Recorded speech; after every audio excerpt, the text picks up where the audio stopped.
Rudy Carl Alexander, here with my guest host, Brother Christopher Times. Very important subject, very timely. This is our 104th episode of the Sourceseeker Hour, and we're talking about one of the most difficult subjects that has transpired in our community, in our world, in our nation: guns and mass shootings. Whatever your profession, whatever you do, this has some bearing on your heart, your feelings, and what is going on in this particular world. How can it be where somebody goes into a school and starts shooting up little kids? How can that happen in this world? We're going to talk about that, and I'm going to join in as a guest. I'm going to turn it over to my brother, my co-host, Brother Christopher Times, and we're going to get into this serious subject. How you doing, Brother Keeler? Peace. All is well. It's good to be with the family. Okay, we're going to discuss this, and hopefully we can come to some clear understandings that can help somebody have an inroad to some type of solutions in this matter. What kind of world is it where somebody goes in and just starts shooting little kids? This is unmentionable. So, Brother Times, I want to turn it over to you for the questioning. Great.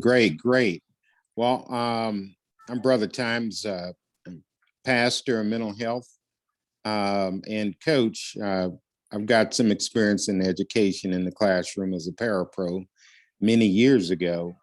Familiar with the educational setting, and I'm familiar with guns. I used to own guns. I used to be an NRA member, a card carrying one, back in 2008, before things got so sideways and radical with that agency, with that organization. But I'm very familiar with carrying guns and things of that nature.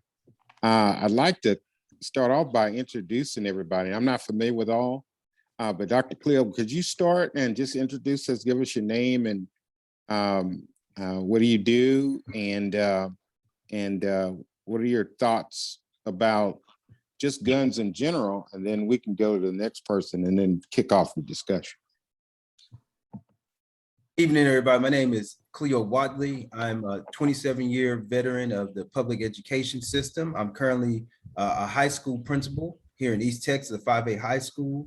I've been a teacher, assistant principal, football coach. I own guns. I'm a gun owner. I have a Chinese SKS in my house right now. I have a Mossberg 12 gauge with the pistol grip handle, and I have a 38 special. So I'm a gun owner myself. I do believe that guns are to be owned by responsible individuals. They shouldn't be owned by individuals who are not responsible. Furthermore, I believe that weapons of mass destruction should not be available for people. So guns of war, so shouldn't be available to people as well. So those are my thoughts on that subject. So glad to be here today, and thanks for the time. Awesome. Thank you for that introduction very much. Mr. Mallory, I believe, could you give us your introduction and a little bit about yourself and your position on guns as your thoughts? Actually, it's Darryl Malloy. Oh, I'm sorry. Apologize. Okay. I am a real estate broker in the Dallas-Fort Worth area, a city 22 miles outside of Dallas called Forney, Texas, originally from Houston. Moved here within the last 3 years. My thoughts on guns are that I own a gun. I believe that a lot of times we carry guns out of fear. And my personal story is I started carrying a gun back in the, I guess, 1990s or late 80s, 90s in my briefcase when I walked around, because I'd had an altercation with a tenant that was maybe a 350-pound guy that was 6 feet something. So he was bigger than me. And I decided that if we were going to get into it, I was going to be prepared.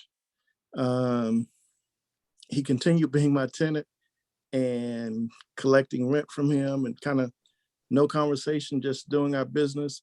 And eventually what was very interesting, and my mother was shot and killed and in a carjacking. And he and I made eye contact after that occurred. And it was like our beef was over and life continued on. So I believe a lot, just my personal stories, I carried a gun out of fear. I still own the gun, but I was carrying a gun out of fear. I think that a lot of times, especially here in the Dallas-Fort Worth area, which is almost cowboyish to me in some instances, a lot of people do the open carry here. I've never been, in Houston, I'd never seen as much open carry as I see here. I've been in restaurants where you walk into a restaurant and guys will brandish and show their guns. And the purpose of that, I don't know. If they're trying to intimidate people or intimidate someone, I won't be intimidated by that. But I think a lot of time it's based on fear that makes them feel more of a man because they carry a gun. Thank you so much. Thank you so much. And I think Mr. Keeler. Yes, sir. Yes, sir. Okay. Sedrick Keeler. It's a privilege, Yes. an honor to be here. I'm not going to pontificate or signify. That's not what we do. The issues are too important. I just have an opportunity to host a program called Conscious Mindset. It's been on almost 9 years now on kpft.org or 90.1 FM in H-Town, or you can check us out on Facebook at Conscious Mindset. I think that it's apropos and important to share this statistic with each one of you wonderful and beautiful brothers. Each day here in America, 12 children die from gun violence in America, and 32 others are shot or injured. It's unbelievable to really even think about and fathom that guns are the leading cause of death among American children and teens. 1 out of 10 gun violence deaths are from someone that's 19 or younger. So not only do we have an issue that is besetting our country, it's affecting and harming our most valuable human resource, and that's our children, our youth. And they're being inundated with 70,000 simulated sex scenes and violent scenes on Tell Lies to Your Vision constantly and consistently. They're playing games with gruesome, barbaric brutality of the most visceral nature. And many of them are honing and developing their skills to become mass assassins or domestic terrorists, is more apropriately referred to on these video games that are so vile and so derogatory for destroying the human spirit. I say all of those things to say this. We're at a cataclysmic moment in humanity because human life is being decimated and the news media is running after it like an ambulance, like a lawyer chasing an ambulance, for their own gain and for their own proliferation and profit, but not focusing in on the issues I think are most important is the loss of human life and how we cannot get that back. And we need to restore a sense of order and stability in our communities by putting in play and in place restrictions that my dear brother Mallory mentioned, the Wild Wild West. Well, in the Wild Wild West, there were, situations in which you had to bring your guns into town and give it to the town sheriff or the marshal or the constable. So even in many of these shootouts that the movies glorify and misinterpret, there were structures in place that protected people from the misuse of guns. And I'm not anti-gun. I'm anti being consumed by corporations who are so importantly in their minds focused on profit than protecting personage and people. I think that's a wonderful lead off into some interesting things, but I think Barita, you had a question or two or a comment. Yes. What I'd like to say is, back in the movement that the Parkland kids had, where they were, really against the gun industry, and it brought about a very strong discussion and argument. It really comes down to, in my opinion, this is my opinion, the last bastion of white supremacy is the gun. And they believe that no matter what, they're gonna have to keep up with that gun and make sure they maintain control. And in my opinion, as quiet as it's kept, some of these Supreme Court decisions are geared toward that because they are very much in fear of not being in control anymore. And when I said they, the Western culture who have been in control of the United States for a long time, they are in fear of not being able to have that type of control. And the reason that they are so dead set against giving up the AR-15, they want something to be able to shoot a mass amount of, let me just say, Black people who they feel are threatening them at a certain time, or a mass amount of people who are threatening them. I know this may seem controversial, but I'm just looking at the terrain as it is. And fear, as Brother Malloy said, it motivates a lot of these actions. And when they are in fear, as the great philosophers, Public Enemy said, when they're in fear of a Black planet, they are not going out without a fight, without their guns, so forth, so on. And I'll turn it over to everybody. I'm Baruti Carl Alexander. I'm the Source Seeker. This is our 114th show. Thank you. Yeah, you know, and a lot of that is rooted from slavery. Like there was a fear, there was a discourse during slavery of slave rebellion. So white people were geared up and always about being armed against mass Black rebellion. And that feeling, that sentiment still exists today. So we have to be aware that this isn't a new phenomenon. Like this is a very American, deeply rooted from the history of this country, which is the original sin of slavery. This is all born out of it, this obsession with guns and weapons of mass destruction, because the fear of these Black gang members getting together and taking over the country. That's where a lot of this hugging and this loving and this obsession with guns. This isn't about hobbies. This isn't about being enthusiasts. This isn't about Second Amendment. This is about fear of some kind of mass Black takeover, and we need guns to keep that from happening. Definitely. Definitely. I would agree and add on to that to say that's how the corporations have used, you know, Willie Joe Bob in West Virginia and Kentucky to buy as many guns as they can imagine. But I will say this, and I think it's important to say, there's an increase in Black gun ownership. And definitely after Uvalde and Buffalo and rest their souls. And I want to mention the Charleston 9, who this month just received their 9-year anniversary when the sick maniac Dylan Roof went in there, sat in service, listened to them, hear their calls and their pleas and their intercessions to their gods, and still blew them away. You know, so that just speaks to the sickness of this society.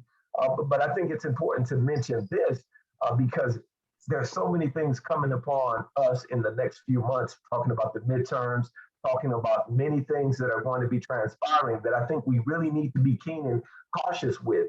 Joe Biden just signed some, I call it a milquetoast, basic, fair, no real teeth and fight so-called law to deal with this gun problem that we're having in this country. But I don't think we're having a gun problem. I think we're having extortion of bribery and a lobbyist problem in which they can have not only the gun-friendliest laws and implementation of those laws ever in the history of this country. And that's saying a lot with the brother Cleo just laying down the information about how in the gun is into the society.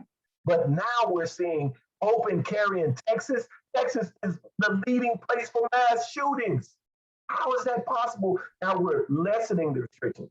So I think it's important as we come upon Beto having the opportunity to maybe get Abbott out of the office and others out of the office that are not representing the interests of the people. So hopefully that makes sense. Yeah, there's a definite attitude about guns that doesn't make sense. I used to work at NASA years ago in the protection division, worked with those guys a long time. I defended astronaut protected government assets, and it was highly trained on all manner of guns. And the interesting thing about it is, I think, and this is something we, should probably look at, Black people have a different idea and attitude towards guns than white people. I'm just gonna lay it out there. That's just my perception and my perspective. I know a lot of my friends who I've used to go to church with, who I know are white gun owners, they look at guns in a whole different way than Black people. I remember growing up, and a lot of white people I just believe in laying it down for what it is. A lot of white folks don't believe that Black folks even own guns. And then they don't think that we even are proficient with weapons. And that's not true. That's the farthest thing from the truth. I remember everybody I knew had guns growing up.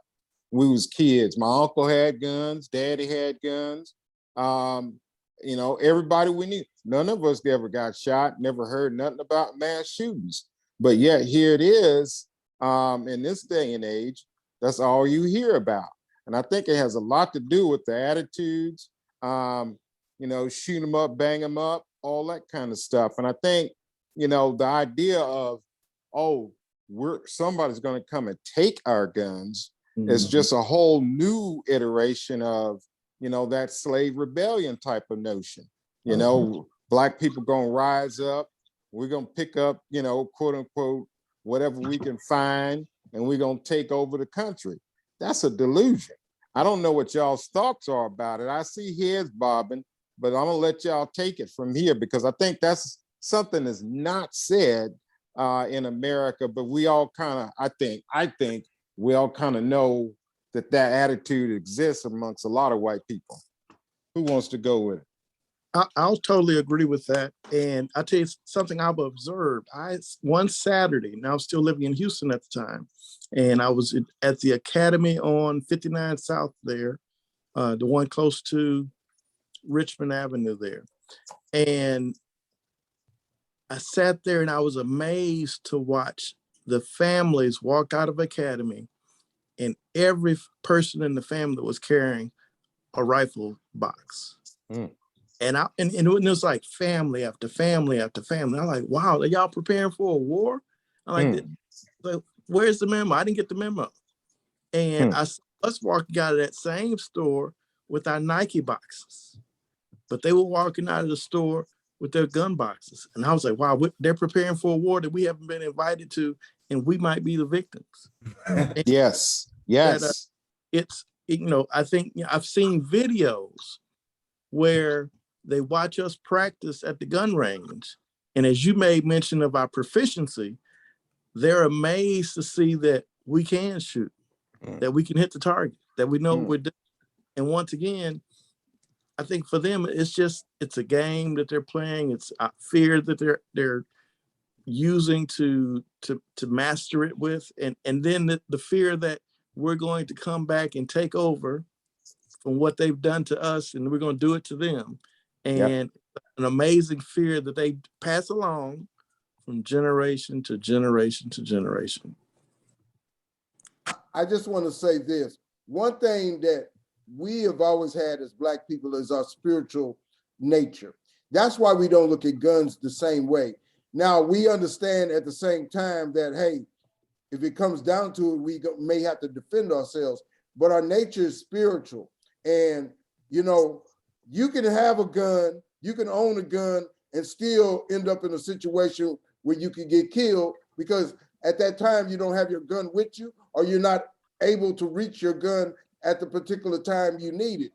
And we depend upon our spiritual nature also. That's one thing that we have, and we've always had, that has helped carry us through.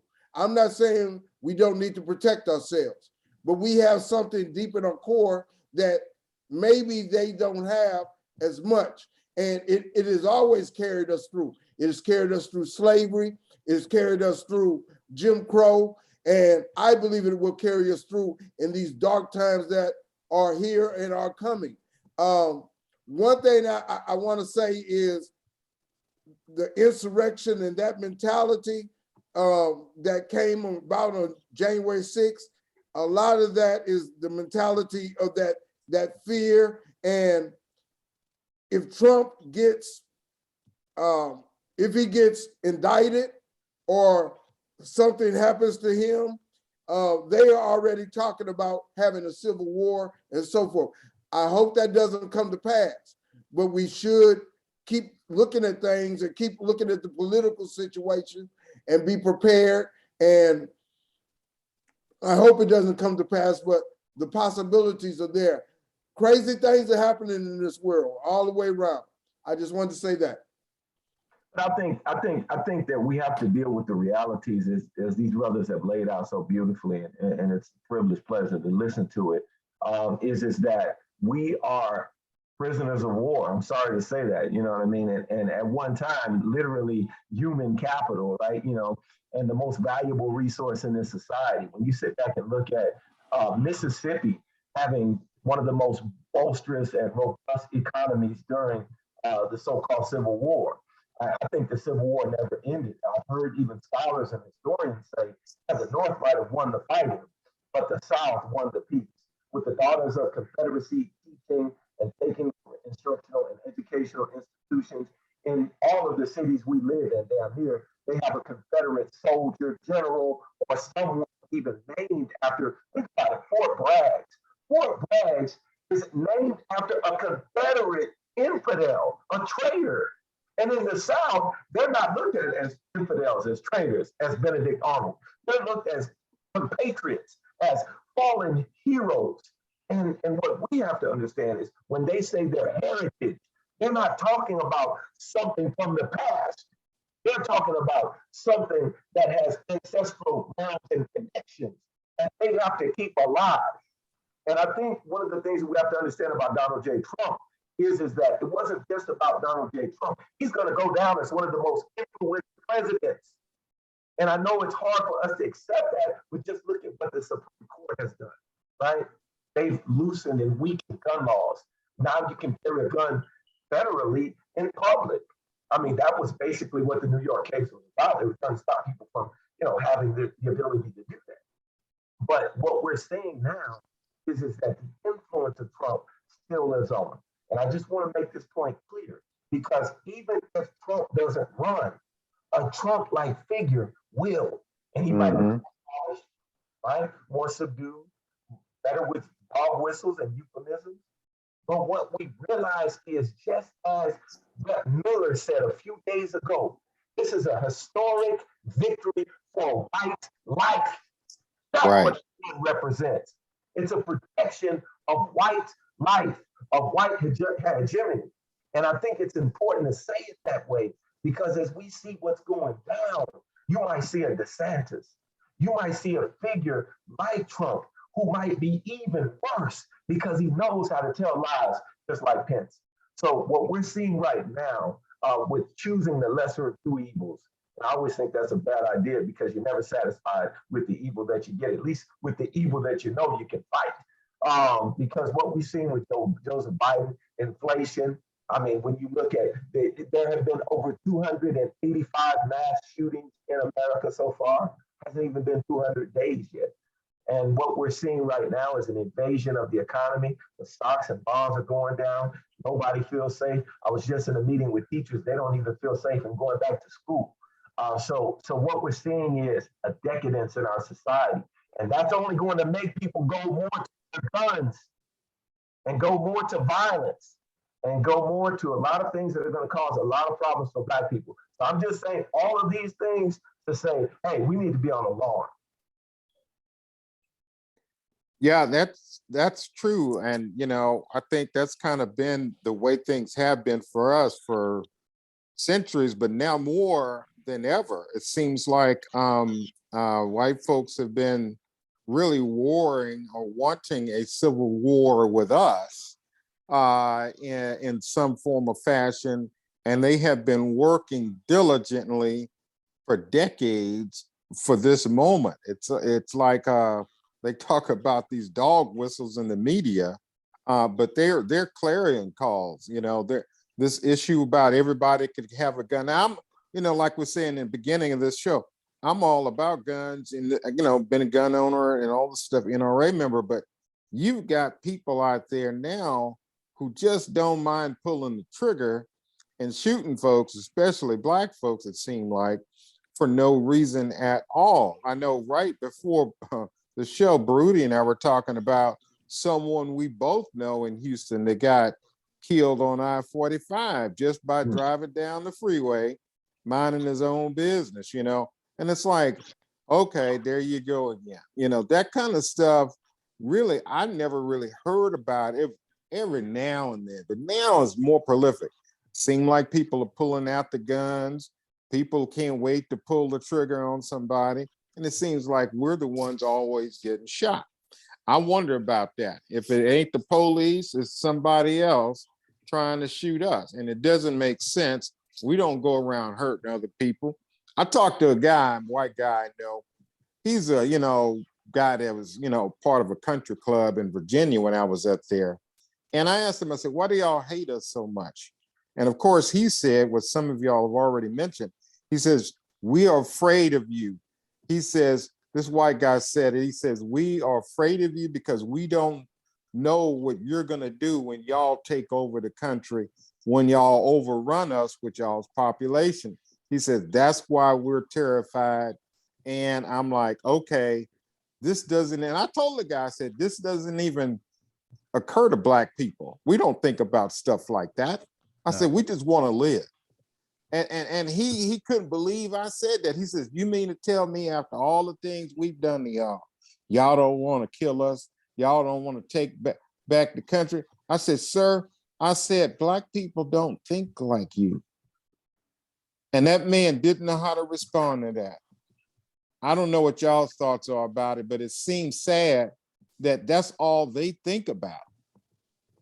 Right. That's why all these things intersect that are going on in our country now, with this idea that white people are getting replaced. When we see the laws about, we need to strengthen borders because of these brown people coming across the border. We see this attack on the Capitol, with these insurrections. We see the rollback of Roe versus Wade, these loosening the gun laws, voter suppression laws, all these things. The root cause of all of those things are a fear that white people somehow are becoming a minority in the United States of America. Yep. Most definitely. I just want to mention, going back to what I was talking about earlier, about how can we stop mass shootings in school, though? Dr. Wadley, what do you think? You heard what I said earlier about it. We can't worry about the optics. We got to make sure that at least the kids are protected. That somebody is not just going to come off the street and go into the classroom and start shooting everybody. I'm a teacher. There's a lot. You're a principal. I mean, we supposed to protect our kids.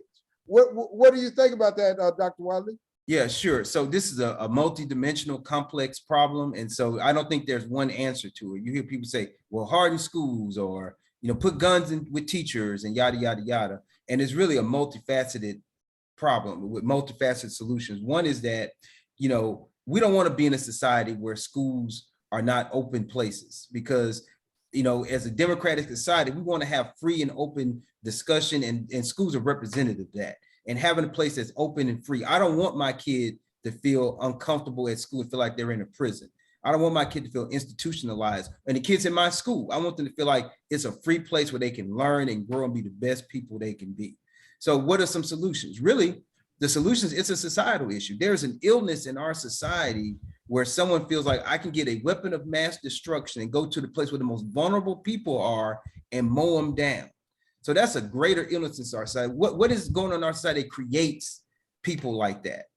As far as teachers having weapons, they have programs. One is called the guardianship program, where they train, and not just teachers, but also administrators, central office administrators, teachers, whatever, other staff members, to have these guns. And these guns aren't locked away. They're actually concealed on the person. And these people receive psychological review and training and things of that nature before they take these guns onto campuses. So there's a variety of different things you can do. What I recommend, what I think is best, is that we have to have the kind of climate and culture in our schools where when we see a kid in distress, that we have to be able to reach out to that kid to help them. Because a lot of these school shootings, you always hear, yeah, we kind of saw he had a problem, or we saw that he was kind of crazy, or we saw that he was drawing these things about killing people, but no one intervened. There was no one that said, hey, hello, you're not by yourself. You belong here with us. be a part of of our school culture, of our school society here that we have going on in our school. We have to make schools much more inclusive places and make them places where everybody feels like they have a place to be there and belong. And then we got to create a culture of when we see something, we got to be able to say something. And it's not snitching. I always tell my kids, snitching is to cause trouble. Telling is to stop trouble.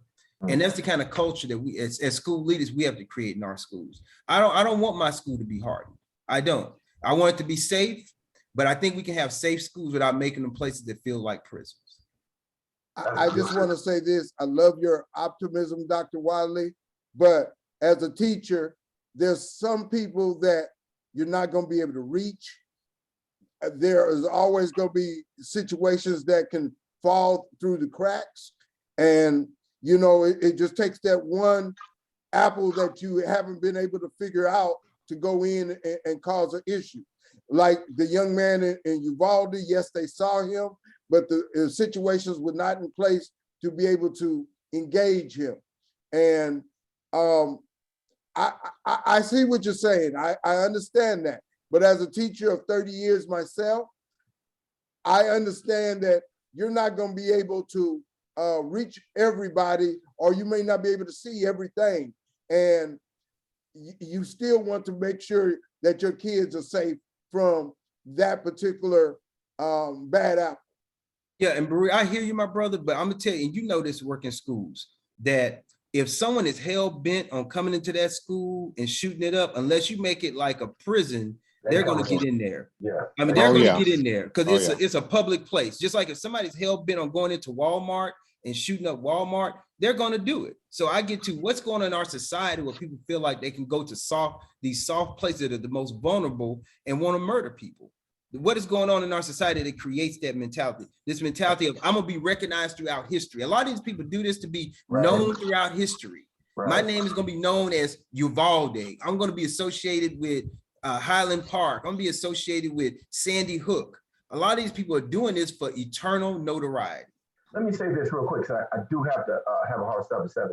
I think it's important for us to realize since Columbine, one of the first major mass shootings that happened at a school in 1999, there have been over 300,000 students on campuses who've experienced the very thing that they experienced at Columbine in Colorado. And I think that it's alarming that it's not an accident that when you look at policies back in the 90s, courtesy of Biden, I got to give him credit, they had the AR-15 bans and things of that nature. When that began to be deregulated and loosened at the latter part of the 90s beginning, and definitely during the Bush administration and administrations thereafter, we've seen an explosion of, and I'm not being hyperbolic, I'm being serious, there's been an explosion of mass shootings, and not only mass shootings, but even greater homicides. So what we're seeing is, if you look at the research says people are watching, seeing, perceiving, and experiencing more displays of violence.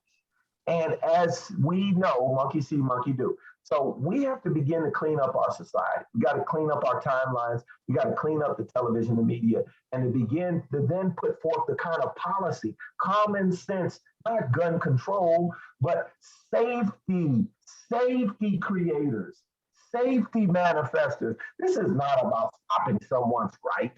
This is about ensuring that everyone has the first and most important right, and that's to live. So I think that it's important, and it behooves all of us to work together. I love to work with any of you, anyone who is doing something constructive, productive. I got to go on this other interview. Love y'all, and let's do this soon, okay? Peace, peace. All right, Brother Sedrick. Peace, Doc. So I have a question for the educators, because I'm idealistic properly. And so I just wondered, could we put metal detectors on all doors to enter into the school?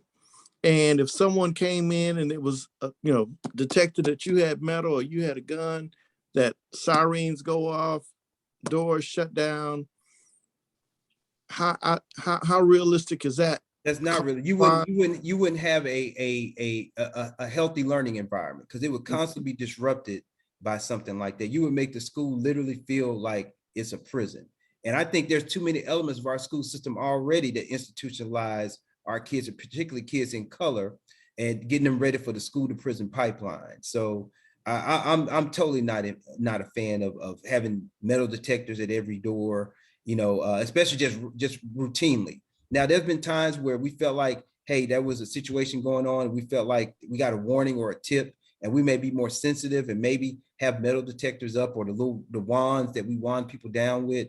But just generally, everyday practice, I don't think that's wise. We don't want our schools to look like that, y'all. We don't. If, I if I worked may at a share on that, first, Brother Darryl, first of all, there are a lot of schools already with metal detectors. They may not have them at every door. You got the handheld metal detector. I know at our school, we have the handheld metal detectors, as well as they come through, they're supposed to come through the whole platform of the metal detectors. However, a lot of schools don't have that, have not invested in that. And I have to go back to a new normal can be established, in my opinion, where the child understands that the new normal situation is that the school is situated in such a way to make it where those anybody that wants to come in and harm them cannot do that. You have people coming out the streets because they had a fight in the neighborhood, and then their uncle come up to the school and beat the kid up and different things like that. My thing is, how do we go ahead and protect the school? Yes, it's a public institution. However, it has our most precious investment, which is our kids.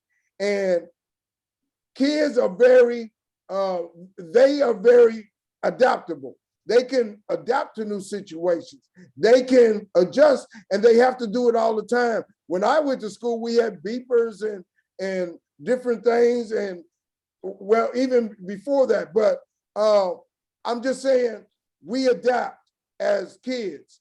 I mean, we didn't have internet. We didn't have all these cell phones and things that these kids have today. And these kids have adapted, and they can still adapt. Whatever it takes to be able to ensure that their safety, in my opinion. Yes, maybe the optics look bad, but they would get used to the optics, and it would cut down the possibilities of outside forces coming in and impacting that kid. That would be a safe space, and learning can still go on. Learning depends on what happens in the school, not just because they have a fence or they have metal detectors. They can adjust to that, in my opinion. I just put that out there. That's my opinion. Yeah. I've been in school 30 years also. But these mass shootings in school, and then the threats that the children live under, the fear that they have that, hey, something's going to happen. Not just mass shootings, but somebody's going from the outside might come in and beat me up. The parent of that child I had a fight with the other day, they're going to come in. So all of these particular things, I think we at a point where we got to do whatever we got to do to ensure their safety, and the rest will take care of themselves. Right. It's I think it's interesting that people say we need to harden places where kids are. Well, kids are at Walmart. We're not trying to harden Walmarts. So kids are at Walmart, kids are at the local HEB, but we're not trying to harden those places. And it's funny that we have that kind of conversation around schools, where we want to make sure we're not further creating institutions that criminalize and institutionalize our kids. And having kids lined up to come in the door every day with metal detectors and big barbed wire fences in front of the school sends unconscious messages to kids about the kind of place they're in. Like, I'm real big with my school with making sure the facilities are impeccable. I make sure that we don't have trash around, that the grass is cut, and that there's no leaking roofs, because those all send unconscious messages to kids about the kind of place that they're in. And I think that's the same thing. You send a message when a kid comes every day and sees giant barbed wire fences and there's metal detectors, it institutionalizes them and wires their brains that they're a person that has to be managed and that they may be dangerous. And I just think it's just a terrible precedent to set if we do that. I think we fixed the root of the problem. We address what is in our society that makes a grown person come out the neighborhood and want to fight a kid on campus. What is it in our society that makes a person want to get a weapon of mass destruction and go and mow down most vulnerable people. Those are the things that we have to address. Dr. Wadley, if I may say, you saying, how do we change society? I agree if we could, but that's not an easy thing to do. You got politicians, you got all of these different factors. And, you know, if we could just change the news media, or excuse me, the overall media that are putting images into our children's heads, then that if we could change them from getting them away from video games, that would have an impact. But the possibility of changing all those things is not easy. And immediately they are getting under threat. So I understand what you're saying. I understand, but I'm just saying the children can adjust, and they do not have to hold in their heads that they are in prison. They're in a safe space, and the school should be different than Walmart. The school is a place where our most precious resource is growing, advancing, being taught. And for that safe space of ours, we want to make sure that they understand that nothing from the outside is going to come in and attack them. Now, they may have some issues inside the school, but nothing of the level where it should threaten their life. That's all I'm saying. I understand what you're saying. I understand the impact of what you're talking about. I just say our kids can adjust. They can still be able to grow into the impactful person that they can be. And I think everything needs to be looked at, because a situation with somebody coming in from the street and doing what they did, which has happened in a lot more in the last, 10, 20 years, how many things have happened? I mean, it's unmentionable. So we should look at all different factors. We should look at all possibilities. That's my number one thing. There's something, and I'll throw the mental health piece in, since I am the therapist on the panel. There's a mental health consequence here to be considered. It's something called vicarious trauma. Vicarious trauma is basically trauma that any individual experience just by observing it, okay? So that means that every kid in America probably knows about that Uvalde shooting, right? By now, right? Every child in America probably knows about Columbine, if they're old enough, or any other possibility of that scenario happening in their school, either through their parents or through the news. They've experienced it secondhand. And so because of that, that creates an air of insecurity for that child automatically, right? So maybe the shooting didn't happen at their school. Maybe they go to Bel Air, right? Right, in the right neighborhood and all that stuff. Well, guess what? They're still traumatized, okay? That affects learning, that affects psychosocial development, and that affects you guys because you're the educators. You're now having to cope with that piece that you really aren't trained to do. See? So that's where a guy like me comes in. I'm the guy that comes in, I'm the psychotherapist.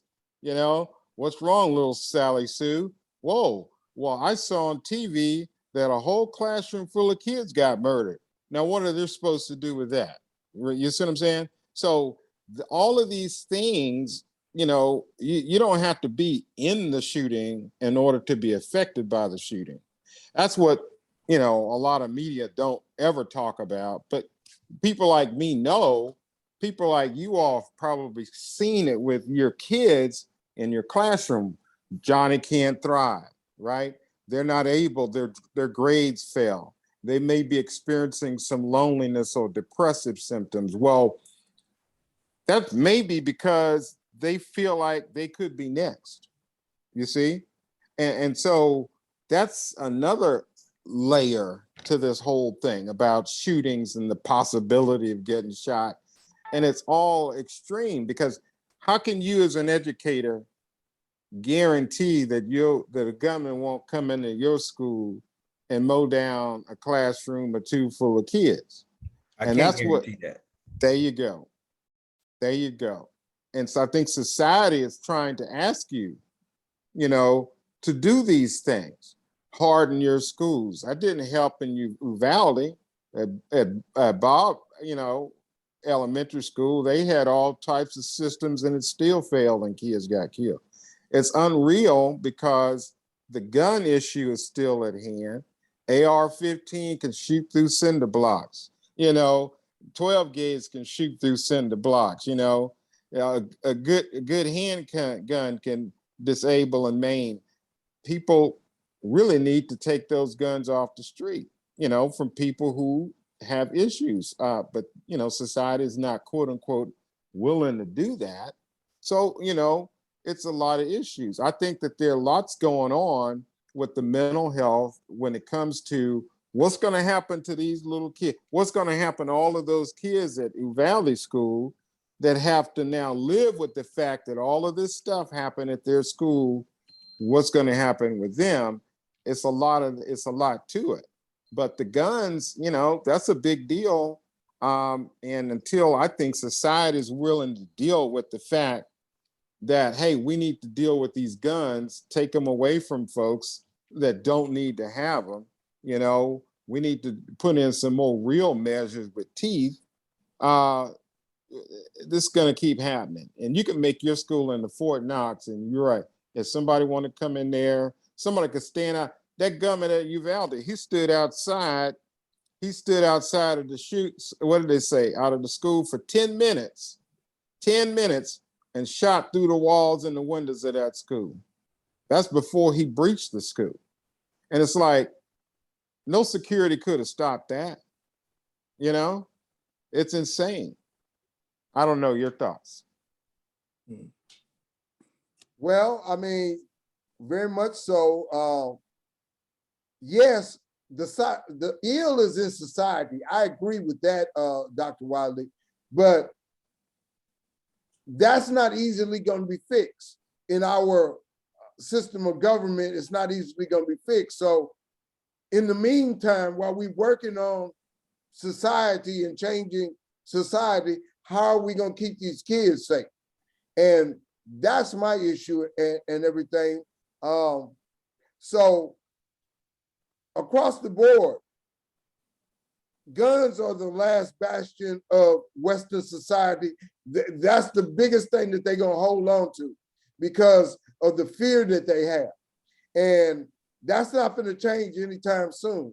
And it might go into an ultimate situation. We hope that doesn't happen, but that's not going to change anytime soon.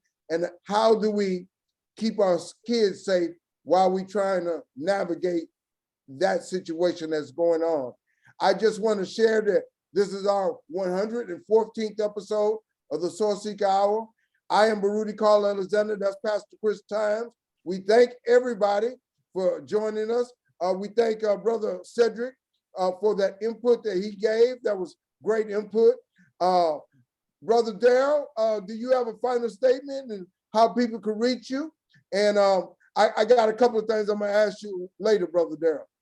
All right. Darryl Malloy, real estate broker here in the DFW area, but I work all over the state of Texas. I can be reached at 469-649-6274. I can help you buy your own castle that you can put your guns in and protect yourself. Okay, I hear that. All right. And you had shared that you may want to do a seminar. I want to ask you about that in a little bit after we get off the program. Dr. Wadley, your final statement, how people can reach you if you would like them to. You're still on mute, Dr. Wadley. Yeah, I can be reached at drcleo.com if you would like to talk to me further about public education or addressing how we improve our Black males in our schools. I can be reached there. Also, at my email address at cleowadley@gmail.com. I'm available there as well. Glad to be here. Thank you very much. We have a lot of shows on the Sourceseeker Hour. Upcoming shows, we're going to talk about the stigma of mental health therapy, and especially in the Black community, we have a difficult time asking for help. We also upcoming going to talk about, and Pastor Times is going to host this. We're going to be talking about the Roe versus Wade decision, and specifically, is abortion accepted murder or a woman's divine choice to choose? So we're going to be talking about those things. A lot of powerful shows. If you have a show out there that you want to talk about that's pertinent to you, contact us at the Sourceseeker Hour and we can bring it to fruition. Thank you very much. Pastor Times, you have a final statement? My final statement is that I don't think that there's no one thing. I believe, Dr. Cleo, you said that before. There's no one thing that we can do. This is a systemic issue, and it's really a picture. You know, when you look at the chaos, right, that's going on in society, especially with this attitude about guns and people's ideas about it, and what is it supposed to do? You know, it's a problem. It's systemic, and I think it's going to take a little time to unwind all this. But I think we're on the right path. I think this is a good start to talking about it, and more discussion definitely needs to be talking about it, especially with regard to culture. And I'd like to see more dialogue in the future, hopefully, about it. Culture and how, you know, our attitudes as Black people about guns opposed to other attitudes and what they look like. I think that that's a whole different area to look at, but I just believe that that's something to broach too on this. And it's been nice seeing you guys today. Let me ask this question before we go. There was just a decision or a bill by the Supreme Court, excuse me, not the Supreme Court, the Senate approved a bill, a bipartisan bill for gun safety. Do we think that did anything? Was it any good? What you think, Pastor Times? It's a tiny step forward. However, you know, the gun makers, and we didn't, you know, touch this too much. The gun makers, the lobbyists, and all of this cultural the issues about what guns mean to people, I think that's a lot to unwind. So it's a very small incremental step. It'll help, but it's not everything. It's better than nothing and better than what they have done maybe in the past 40 years. So maybe it's a step forward and shows maybe more of a push forward or understanding that something got to change. But it took so much for them to even get there. And is it going to take something worse for them to go a little bit further? You know, I shudder to think. But this is the Sourceseeker Hour. This is our 114th episode. I thank everybody for joining us. I'm Baruti Carl Alexander. That's Pastor Time. Thank you all. We'll see you next time. Thank you. Bye-bye. Bye-bye. All right.